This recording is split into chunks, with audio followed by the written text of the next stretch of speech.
I still remember that day, the day everything I believed about my life began to crack. The sky was overcast, heavy with clouds that seemed to mirror the unease growing in my chest. It was late afternoon, and the golden sunlight barely reached the corners of our home, making the hallways look dim and cold. I had returned from running errands, carrying a bag full of groceries, humming a tune to myself, completely unaware of the storm waiting inside. The front door creaked slightly as I pushed it open, and for a moment, I thought I imagined it, an unusual silence, almost too quiet for a house that usually echoed with laughter and chatter. As I stepped in, I noticed the faint smell of perfume lingering in the air. Not my husband's cologne, but a sweeter, sharper scent, one that immediately put my senses on alert. My heart began to beat faster, though I tried to dismiss the feeling. Maybe it was nothing, I told myself.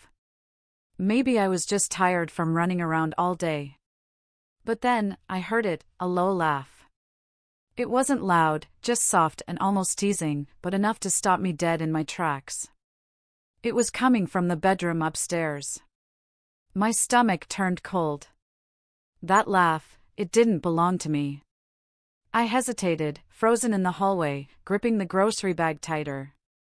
My mind raced, trying to find a logical explanation. Maybe it was a friend who had come over unexpectedly. But no one ever came without calling first. Slowly, almost unwillingly, I started to climb the stairs, each step heavier than the last, my pulse hammering in my ears. The closer I got, the louder the voices became, though I couldn't make out the words. Then I saw it, the bedroom door was slightly ajar. Through the small crack, I could see my husband. My husband, sitting close to my daughter-in-law. The sight stopped my heart. They were so close, whispering, laughing, and for a moment, I couldn't even breathe. And then I saw her, my daughter-in-law, turn her face, her lips curving into a smile. That smile. It was the kind of smile that held secrets, that whispered of betrayal. My knees almost gave out. I felt like the floor beneath me was gone, leaving me suspended in disbelief. I wanted to scream, to run, to demand answers, but my voice refused to come out. My mind spun with questions, confusion, and an unbearable ache. How could this happen? How could he? And why her?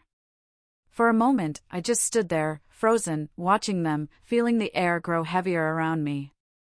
I could hear the soft rustle of fabric, the subtle shift of bodies, the faint click of something, maybe a phone or a piece of jewelry. My chest tightened as if someone was pressing down on it. And then, just as quickly as it had begun, the laughter stopped. They looked toward the door, and I realized that I had been noticed. Her smile didn't vanish, instead, it widened, almost as if she had been expecting me all along. The kind of smile that cuts deeper than words. My head spun, my mind flooded with memories of everything I had trusted and loved. My husband, the man I had built my life with, and my daughter-in-law, someone I had considered part of my family. And now, in a matter of seconds, that trust, that sense of safety, felt shattered beyond repair. I wanted to run, to hide, to scream, but my body refused to obey. I stood frozen, the sound of my own heartbeat deafening in the silence. And then, as if trying to pierce through my stunned paralysis, I heard her whisper something I couldn't make out. But it didn't matter. The way she said it, the look in her eyes, the deliberate calm in her voice, it was enough to tell me that everything had changed. I stumbled back, my grocery bag falling to the floor with a soft thud, spilling oranges that rolled across the wooden steps. My husband looked at me, panic flashing for just a second before his expression hardened into something I couldn't recognize. That moment, that single, fleeting moment. I knew there was no turning back. I backed down the stairs, my hands shaking, my heart pounding so hard it felt like it would burst. The smell of her perfume was still in the air, a haunting reminder of what I had just witnessed. The laughter, the whispers, the smile, it all replayed in my mind, over and over, like a nightmare that refused to end. I couldn't think. I couldn't breathe. All I knew was that something in our home, in my life, had shifted irreversibly. And just as I reached the living room, I heard it, a soft knock at the bedroom door. A knock that sounded deliberate, patient, waiting for me. I froze. My mind screamed at me to run, to leave, but a part of me wanted answers. I wanted to confront them, to demand explanations, even though I feared what I might hear. The silence in the house was now heavier, almost suffocating, and I realized that nothing would ever feel the same again. My hands were trembling, my legs weak, but one thought ran louder than everything else: I had to know the truth. And that's when the phone buzzed in the living room. A message from an unknown number. I picked it up, my hands shaking, and the words on the screen made my blood run cold. "We know you saw us. Are you sure you want the full truth?" I still remember that day, the day my world felt like it was splitting in two. After reading that chilling message on my phone, my hands were trembling uncontrollably. I dropped the device onto the couch as if letting go of it might make the nightmare vanish. But nothing could undo what I had seen. The laughter, the whispers, the way she had looked at me with that calm, almost smug smile, every detail replayed in my mind like a relentless film. My chest ached, my stomach twisted, and I felt as though the walls of my home were closing in on me. Everything familiar now seemed strange, alien, almost threatening. I didn't know whether to confront him, to demand answers, or to flee and lock myself in my room, away from the betrayal I had just witnessed. The knock on the bedroom door echoed again, soft, deliberate, as though waiting for me to make a move. I wanted to ignore it, pretend it wasn't there, but my curiosity, mixed with fear, kept pulling me toward the stairs. I clutched the stair railing, my knuckles white, my legs shaking. With each step, the sound of my own heartbeat felt deafening, matching the growing storm inside my mind. As I approached the bedroom door, I could hear murmured voices again, soft, almost conspiratorial. I tried to listen, to catch a word, any word that might make sense of the horror I had just witnessed. But the words were muffled, distorted, like the world was deliberately keeping me in suspense. I pressed my ear lightly against the door. That's when I heard my husband speak, his tone calm, almost reassuring, but underneath it, there was an edge I had never noticed before. He said something I couldn't catch fully, and then there was a pause, followed by her laugh. That laugh, it had a new layer to it now, a hidden triumph, as if she knew something I didn't. My mind raced. I wanted to turn away, to flee, to escape the unbearable tension building inside me. But I felt frozen, as though invisible chains held me in place. Then, another message arrived on my phone, making me jump. I pulled it up, my hands shaking, and the screen read, "Don't try to fight it. The truth is heavier than you can imagine." My breath caught in my throat. Who was sending these messages? Was it her? Was it someone else entirely? The uncertainty was worse than anything else. The fear of not knowing made my heart pound like a drum. I glanced back toward the living room, the spilled groceries still lying on the floor like remnants of a normal life that no longer existed. I tried to take a deep breath, to calm myself, but panic was creeping in, wrapping its icy fingers around my chest. I could almost feel it slithering along my spine, whispering that my life was about to change forever. And in that moment, I realized something terrifying. Whatever was happening, it wasn't just a private betrayal, it felt planned, deliberate, and perhaps even bigger than I could imagine. Then I heard the door open slowly, creaking with a haunting sound that made my stomach drop. My husband stepped out first, his face carefully neutral, controlled, hiding the slightest trace of guilt. Behind him, she followed, her head held high, her smile still in place, as if daring me to react. The sight of them together, walking toward me so calmly, so deliberately, made my knees buckle. My mind screamed at me to run, to flee, but I remained rooted to the spot, my body betraying me with its sudden weakness. What is happening?" I finally managed to whisper, my voice cracking under the weight of fear and disbelief. My husband paused, as if considering how much to reveal, and then glanced at her. That glance alone sent a shiver down my spine. It was loaded with unspoken secrets, promises, and something I couldn't name. She tilted her head, that same infuriating smile lingering on her lips, and said softly, almost teasingly, "You're finally seeing it, aren't you?" The words cut through me like a knife. I wanted to scream, to lash out, to demand answers, but my mind felt like a foggy maze, every thought colliding with fear, anger, and disbelief. How could this be happening? How could my husband, the man I had trusted, be standing there with her, and why did she act like she had all the power? My heart ached, my hands shook, and yet a small, horrifying curiosity gnawed at me. I needed to know everything, no matter how painful. And then, just as I opened my mouth to demand the truth, the phone buzzed again. Another message. I hesitated, glancing at it with dread. My hands trembled as I read, "They think you don't know, but you know more than you realize. Tonight will change everything." A chill ran down my spine. My stomach turned. My world had tilted on its axis, and for the first time, I felt truly alone in the house that had once felt safe. Every sound, the distant hum of the refrigerator, the faint ticking of the wall clock, the soft creak of the floorboards under their steps, now felt sinister, as though the walls themselves were watching me. My mind screamed for answers, but deep down, I knew one thing: the night was far from over, and nothing would ever feel the same again. I still remember that day, the moment I realized that nothing in my life would ever feel safe again. After receiving that latest message, a heavy weight settled over me, pressing down on my chest like an invisible hand. My legs were trembling, but I couldn't move. I couldn't leave, not yet.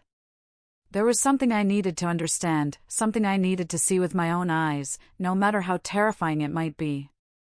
Every instinct screamed at me to run, but a strange, stubborn force rooted me to the spot, forcing me to watch, to listen, to survive. They stood there, my husband and my daughter-in-law, watching me like predators observing their prey. The smile on her face was infuriatingly calm, almost playful, as if she knew she had already won. And him, my husband, he looked different. Not ashamed, not apologetic, but guarded, like he was holding back pieces of a story I wasn't yet ready to hear. The tension between them was palpable, and every second that passed felt like an eternity.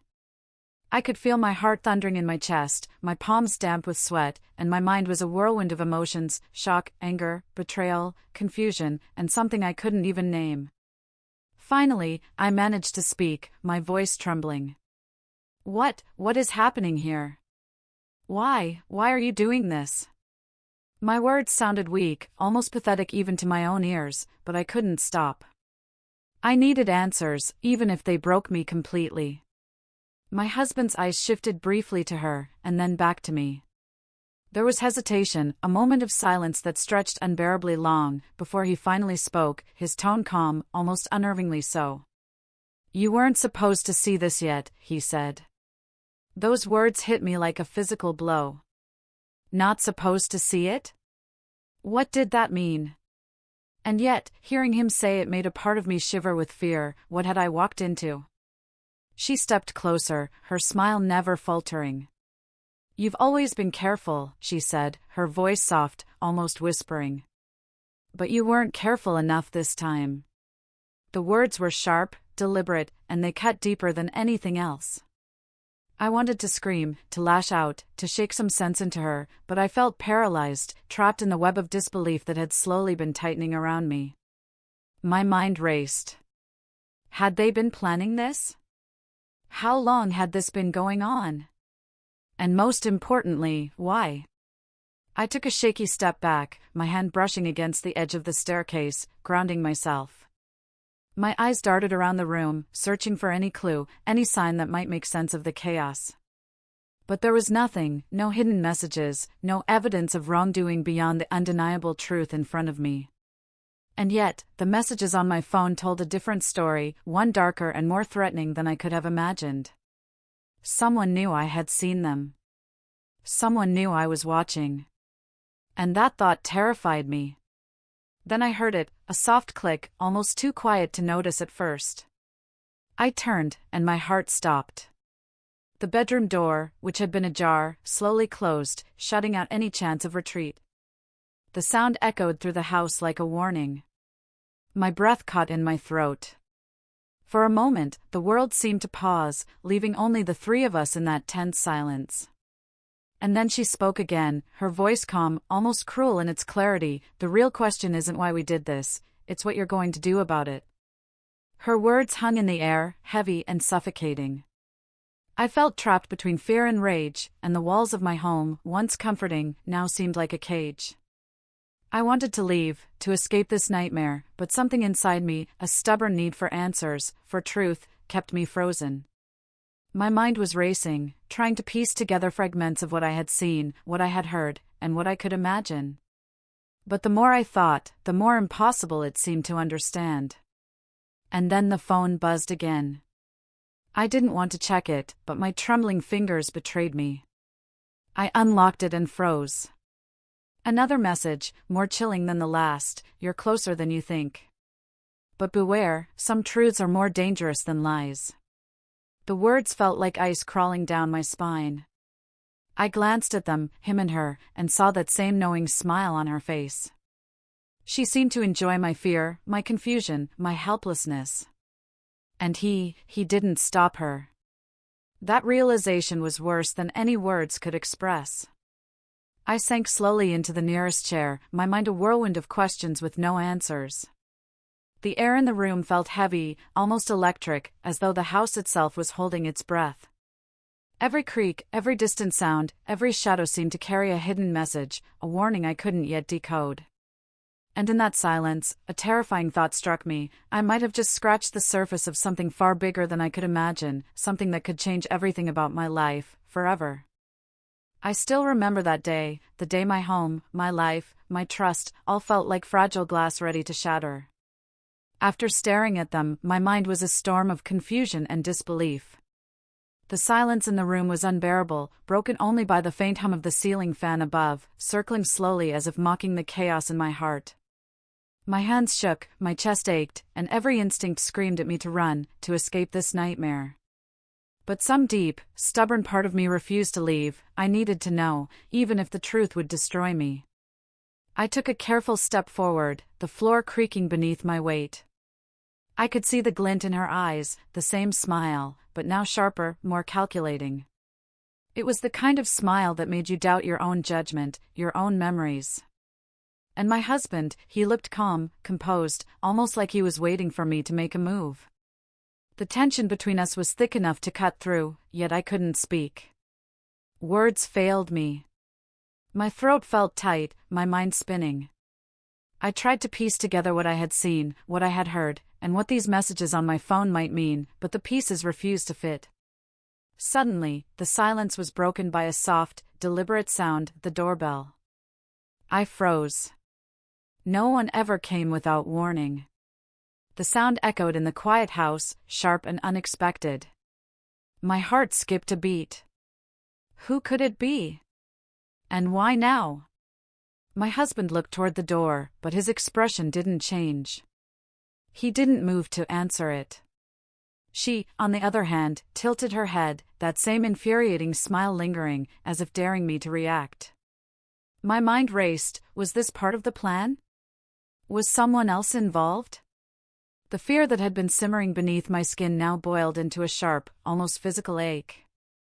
I wanted to call someone, anyone, but the messages had warned me. Some truths are more dangerous than lies.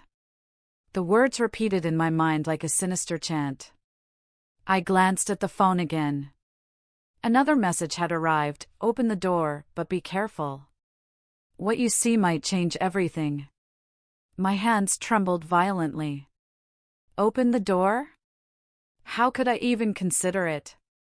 Every nerve in my body screamed at me to lock it, to hide, to escape.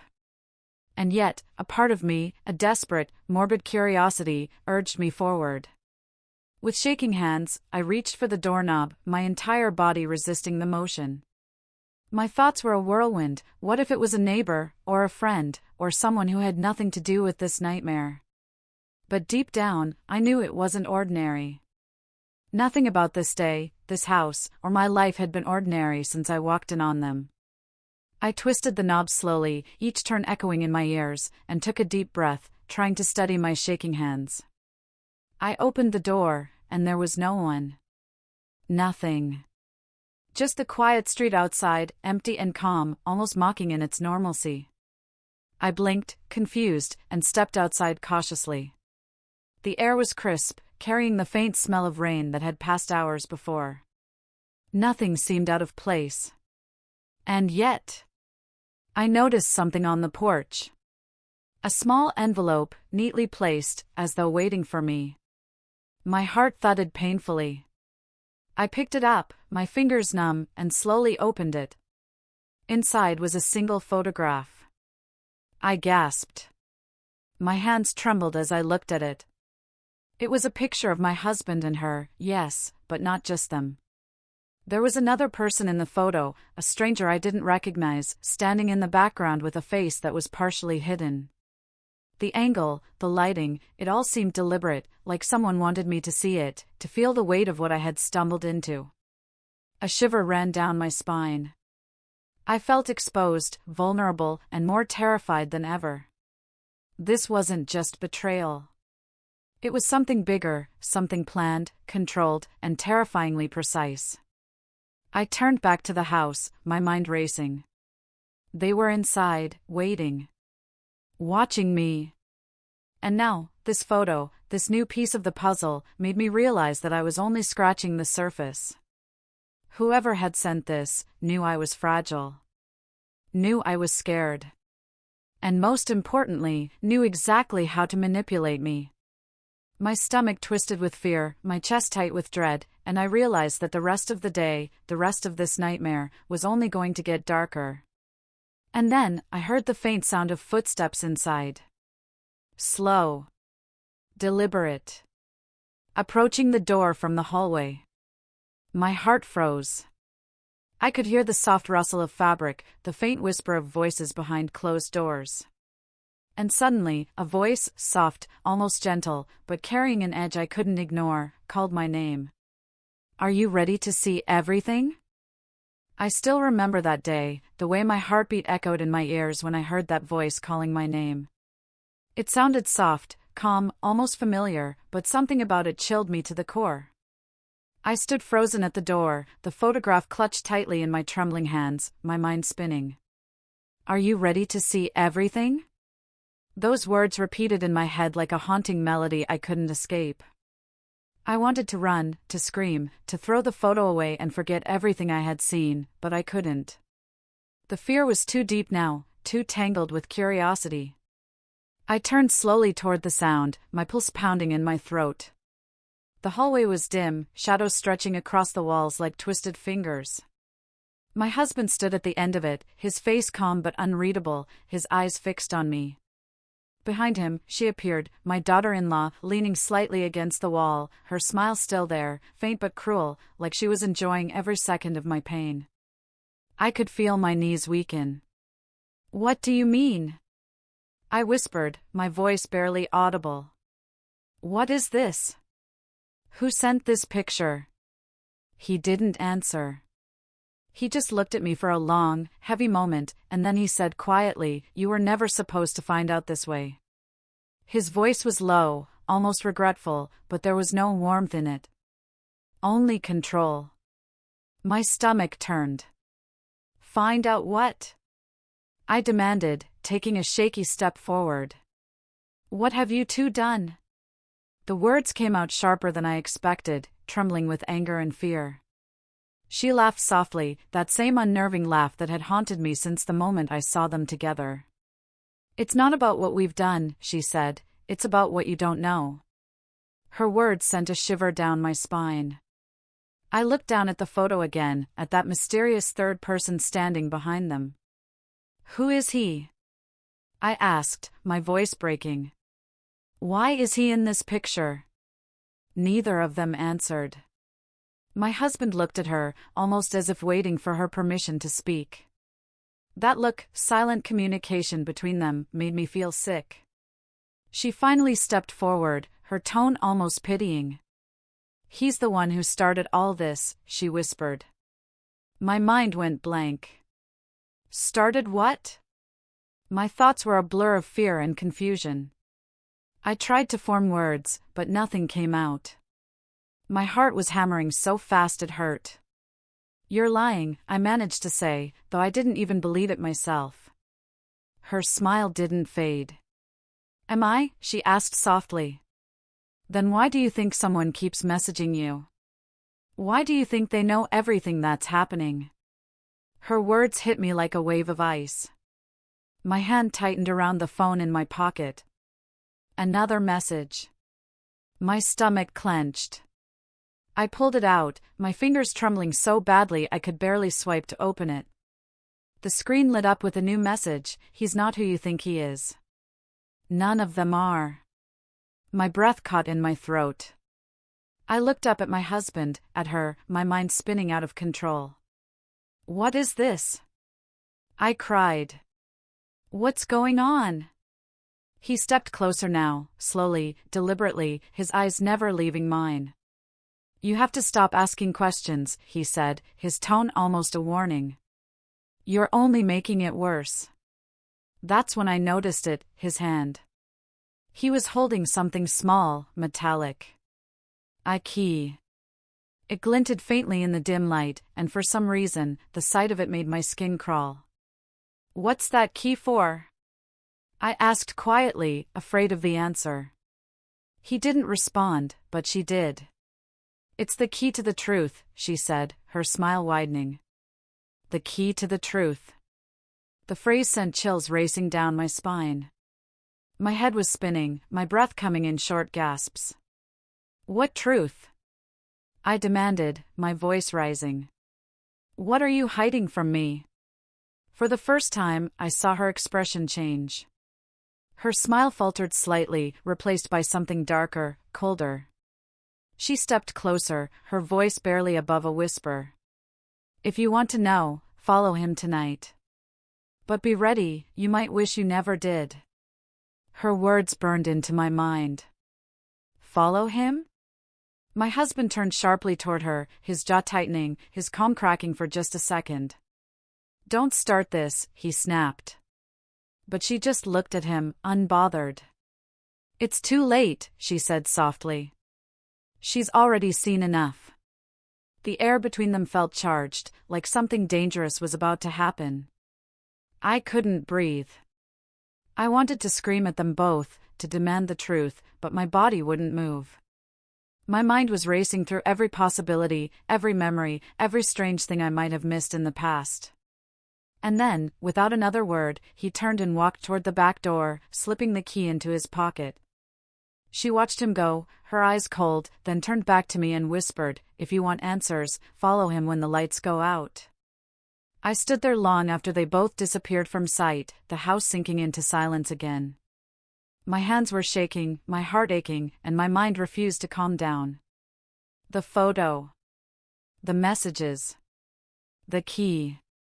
The stranger in the picture.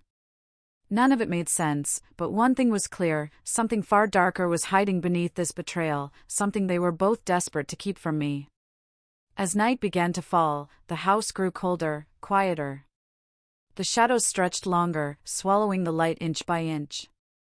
I sat alone in the living room, clutching the photograph, waiting, listening, for the moment the lights would go out. I still remember that night, the way the lights flickered, the sudden darkness swallowing the house. For a moment, everything went silent, no hum of the refrigerator, no ticking clock, only the faint sound of my own heartbeat. My breath came out shaky and uneven. I couldn't see anything except the pale glow of the moon slipping through the curtains, painting thin silver lines across the floor. The air felt heavy, colder than before, as if the house itself was holding its breath. I stood frozen, clutching the photograph in one hand and my phone in the other. The phone screen lit up just enough for me to see my trembling fingers. A new message appeared almost instantly: "He's leaving now. Don't let him see you." My stomach twisted. I wanted to throw the phone away, to stop this madness, but I couldn't. My curiosity had become a chain around my neck. From the hallway came the soft creak of a door opening. My husband's footsteps echoed faintly across the floorboards. I moved quietly, careful not to make a sound, following the rhythm of his steps.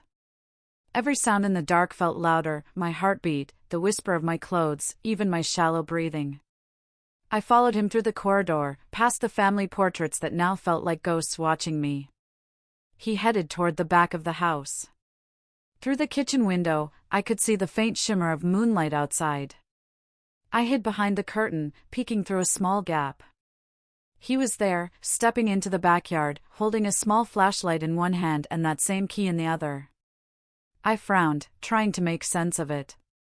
There was nothing in the backyard except the old shed we hadn't used in years. My pulse quickened. Was that where he was going? He crossed the yard slowly, scanning the area as though afraid of being seen. I waited until he disappeared inside the shed, then took a deep breath and followed. The night air hit my skin like ice. The ground was damp beneath my bare feet, and the faint smell of earth and rain filled the air. I could see the dim light of the flashlight flickering through the cracks in the shed door. Every step I took felt like walking deeper into a nightmare. I reached the shed, my heart hammering against my ribs. Through the small gap in the wooden door, I saw him crouch down, fumbling with something on the floor. The light caught on metal, locks, maybe? My breath caught when I heard a faint clinking sound, followed by a click. He inserted the key into a small lockbox that had been buried under an old tarp. I watched in silence, my whole body trembling. When the lid opened, he froze for a moment, then slowly reached inside. He pulled out a small envelope. My throat went dry. He didn't open it, he just stared at it for a while, his shoulders tense. Then, suddenly, he took out his phone and snapped a picture of whatever was inside before putting it back and locking the box again. I didn't know what to think. What could be so important that he would hide it here, in the middle of the night? Then, out of nowhere, a whisper came from behind me. "You shouldn't be here." I jumped, spinning around, my heart almost stopping. She was standing there, my daughter-in-law, her face half lit by the moon. Her expression was calm, almost serene, but her eyes were cold. "You followed him," she said softly. "I told you it would change everything." I stumbled back, struggling to find words. "What is this? What are you two hiding?" I demanded, my voice breaking. She took a slow step toward me, her tone unchanging. "You'll see soon. He can't hide it forever." Before I could respond, the shed door opened. My husband stood there, his face pale in the flashlight's beam. His eyes met mine, and for a long moment, no one moved. The silence between us was unbearable. Finally, he spoke, quiet, but sharp. "So you followed me."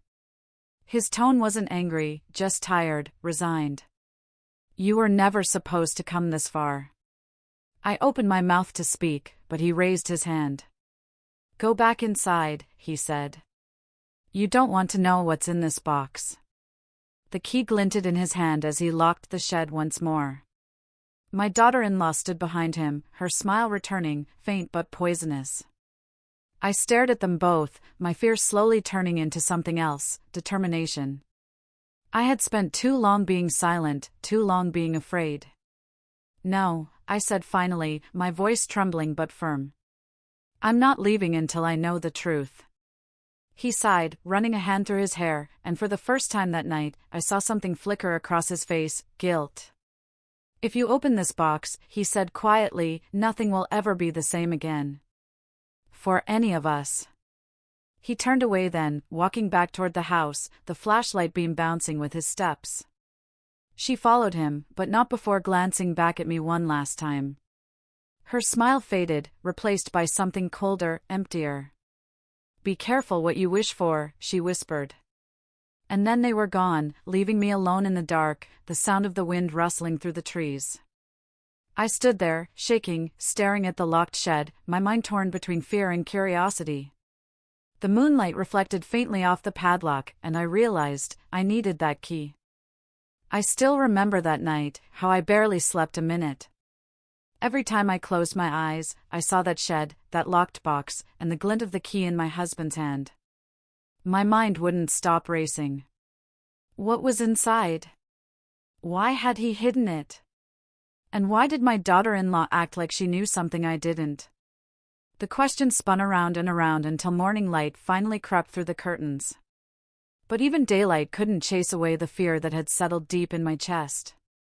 The house felt too quiet when I got up.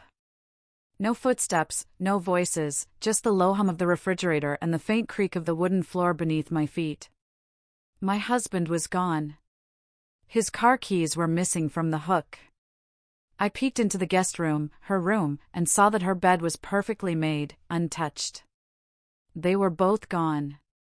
That should have made me feel relieved, but instead, it made the silence feel heavier. My hands shook as I made coffee, but I barely drank it. I was waiting, for what, I didn't know. Maybe for them to return, maybe for another message. And then, almost as if the universe had heard my thoughts, my phone buzzed. My heart jumped. I grabbed it instantly. The message was short but enough to send shivers down my spine. He hides the truth in daylight, not darkness. Check before noon. I read it over and over. What did that mean? Was the sender telling me to go to the shed now? My pulse quickened. This was my chance. Before noon. That meant now. I slipped on my shoes and stepped outside, the morning air cold against my skin. The yard looked so normal, so peaceful under the sunlight, that for a second I questioned everything. Was I losing my mind? But as I walked closer to the shed, the feeling of dread returned.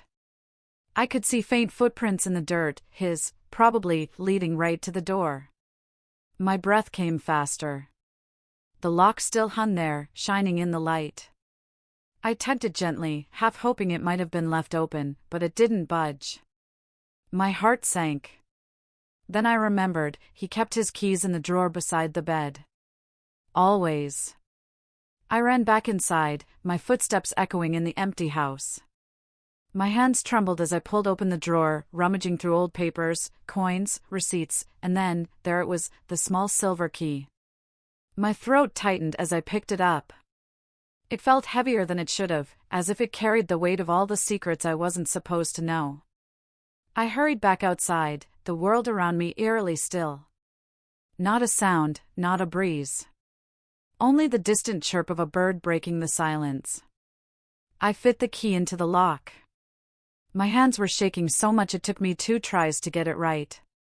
Then came the soft click. The padlock opened easily, almost too easily, and I felt a rush of fear mixed with adrenaline. I pushed the door open slowly. The smell of dust and old wood hit me immediately. Rays of sunlight filtered through cracks in the wall, cutting through the shadows.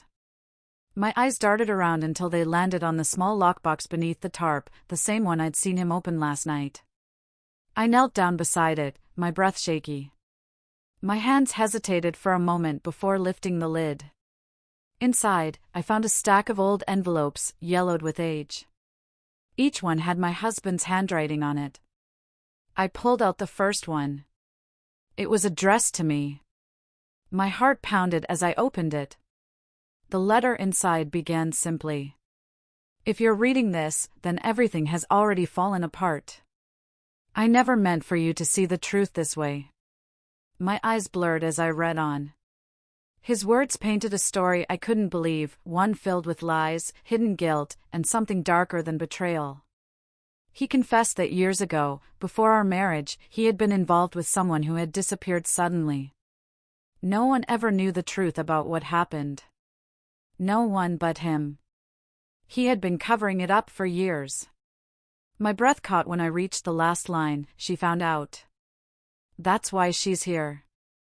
My hands went cold. He wasn't talking about me. He was talking about her. My daughter-in-law. I felt my entire body go numb. My mind replayed every glance, every smile, every cryptic word she had said. She found out. But found out what? I reached for another envelope, my fingers trembling. Inside was a photograph, the same one from before, but this time, without the blur. The face of the stranger in the background was clear now. It was her father. My breath hitched. The man who had disappeared all those years ago. The man my husband had written about. I dropped the photo, my chest tightening so hard I could barely breathe.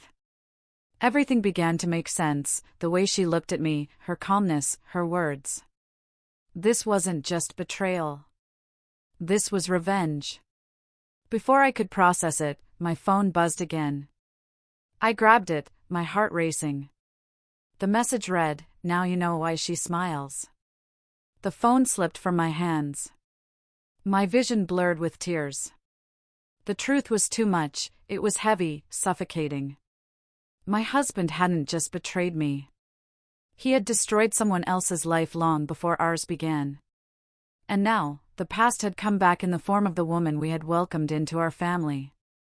I stumbled out of the shed, my legs weak, my heart broken beyond repair. I didn't know what to do. Call him? Confront her? Run away? The world felt tilted, unreal, like I was living inside someone else's nightmare. The one thing I did know was that this wasn't over. Her plan wasn't complete yet. And then, as if confirming that thought, a new message appeared.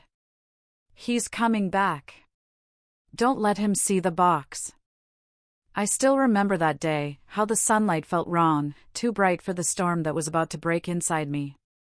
My hands were still trembling from what I had read. The wind rustled through the trees, whispering like it knew the truth before I did. The shed stood behind me, silent and cold, holding secrets that had destroyed everything I believed about my life. As I walked back toward the house, I saw her, my daughter-in-law, standing in the window. That same calm expression, that same haunting smile. It wasn't the smile of kindness or peace. It was the smile of someone who had already won. My throat tightened as I stepped inside. The house was quiet except for the faint ticking of the clock on the wall. I could feel her presence somewhere nearby, and the silence between us was almost unbearable. Then I heard her voice from the living room, calm, almost gentle. "You opened the box, didn't you?" I froze. My fingers clenched around the key in my pocket. I turned slowly, and there she was, sitting on the couch with a cup of tea, as if nothing had happened. The way she looked at me made my stomach twist.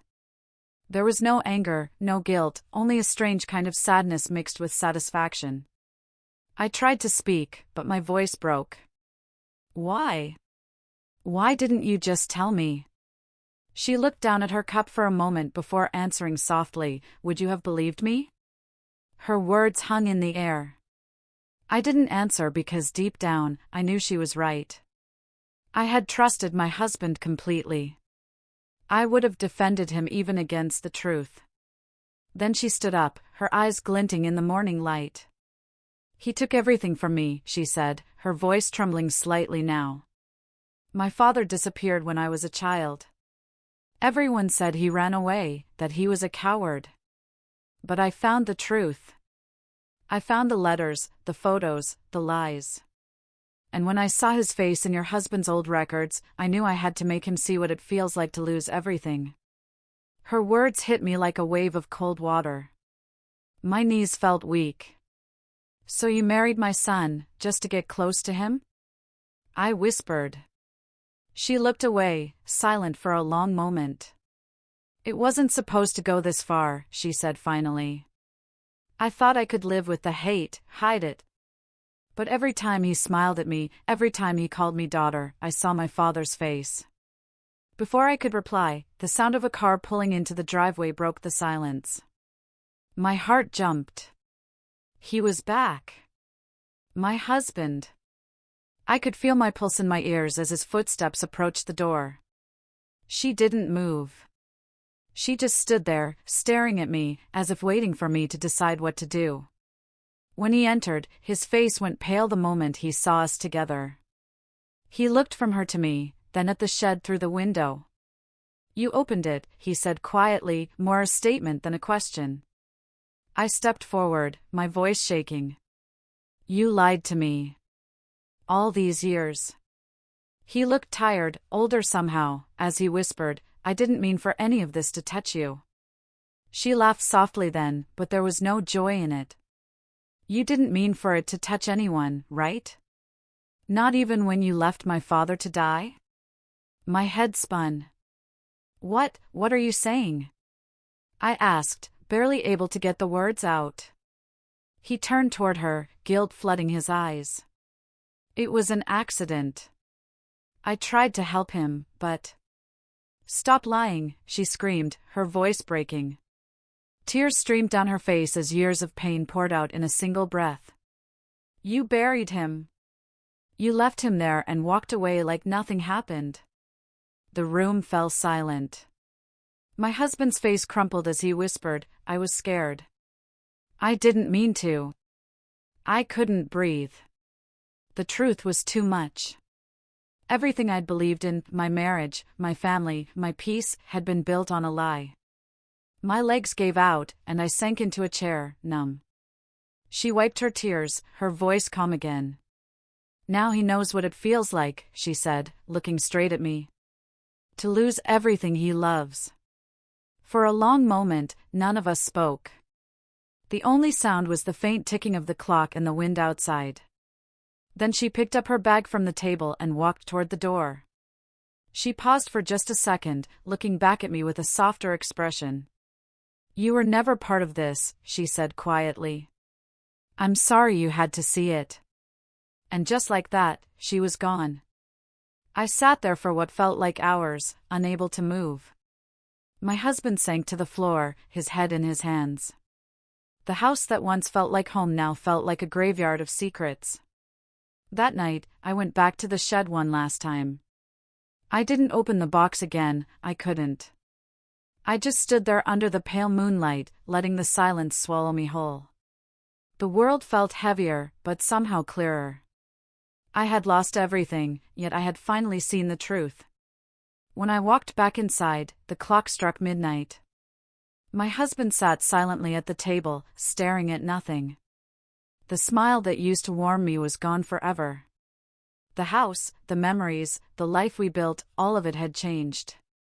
I went to my room and sat by the window, watching the stars fade slowly behind clouds. Somewhere out there, she was walking away, free from her revenge, free from the pain we gave her. And me? I was left with silence. But inside that silence, something grew, a strange kind of strength. I had survived the truth, even if it shattered me. If you've listened to my story till the end, thank you.